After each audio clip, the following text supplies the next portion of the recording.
It is now time to consider equations in which rational expressions appear. So a rational equation is an equation in which both sides are rational expressions, and at least one of them actually has a variable in the denominator, because otherwise both sides are really just polynomials. So before we talk about how to actually solve a rational equation, let's consider for a moment just what the solutions to a rational equation look like. Solving an equation means the same thing that it does in all other kinds of equations. It means finding the solutions, finding the numbers that make the equation true. So even if we don't know how to solve an equation, we can always tell whether a particular number is a solution or not. That's valuable because when we've just solved an equation, we will often want to check that we've worked correctly. So in our first example here, we have the rational equation 3x minus 1 over x minus 2 equals 4. And notice this variable in the denominator makes this actually a rational equation. So if we want to say, is x equals 0 a solution to this equation? Well, we'll take our equation and plug in 0 for x.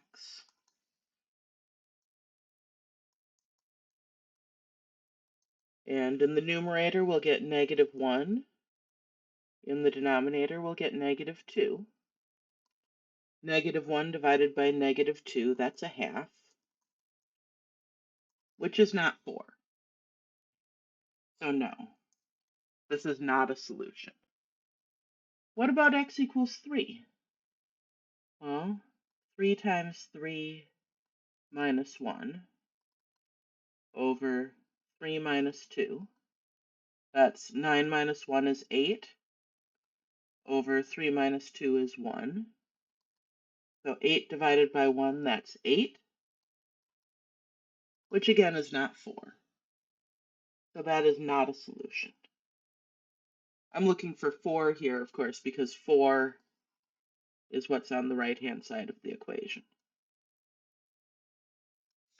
What about 7?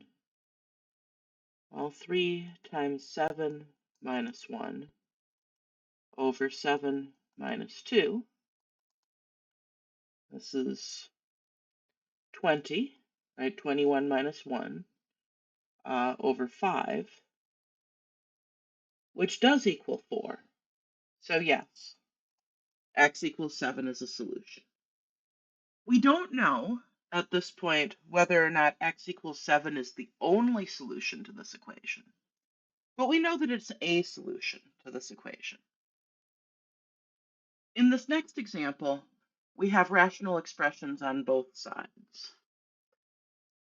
And true rational expressions, right? We have variables in the denominator on both sides. This probably makes things more complicated when we try to solve this equation. It makes things a tiny bit more complicated when we check for solutions, but not very much. To check whether a number is a solution, we're going to plug it in on both sides, work out the arithmetic, see if it works. So is x equals negative 2 a solution to this equation? Well, on the left, we'll have 2 times negative 2 minus 1 over negative 2 minus 3.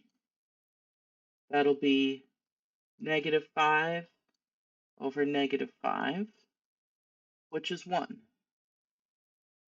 On the right, we'll have 3 times negative 2 plus 5 over negative 2 plus 1, which will be negative 1 over negative 1, which also equals 1.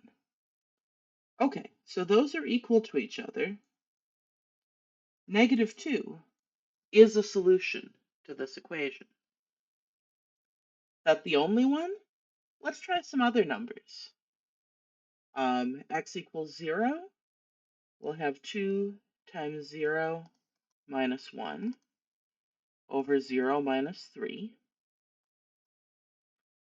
So let's see, that'll be -1 over -3. That's a third. On the right, we'll have 3 times 0 plus 5 over 0 plus 1. That's 5 over 1, which is just 5. Of course, 1/3 is not equal to 5. So no, x equals 0 is not a solution. What about positive 2? Negative 2 worked. 2 times positive 2 minus 1 over positive 2 minus 3. That'll be 3 over -1 is -3. On the right, we'll have 3 times 2 plus 5 over 2 plus 1. That's, let's see, 11 thirds. Can't simplify that at all. -3 is definitely not equal to 11 thirds. So no, x equals 2 is not a solution. What about x equals 7? 2 times 7 minus 1 over 7 minus 3. That's going to be 13 over 4. Can't simplify 13 fourths. On the right, we have 3 times 7 plus 5 over 7 plus 1. That's 26 eighths, which does simplify to 13 fourths. 13 fourths is equal to 13 fourths. So yes, x equals 7 is a solution. Notice that this equation had two solutions. Rational equations will typically have more than one solution. Or at least, whenever we solve a rational equation, we should be open to the possibility that it's going to have more than one solution.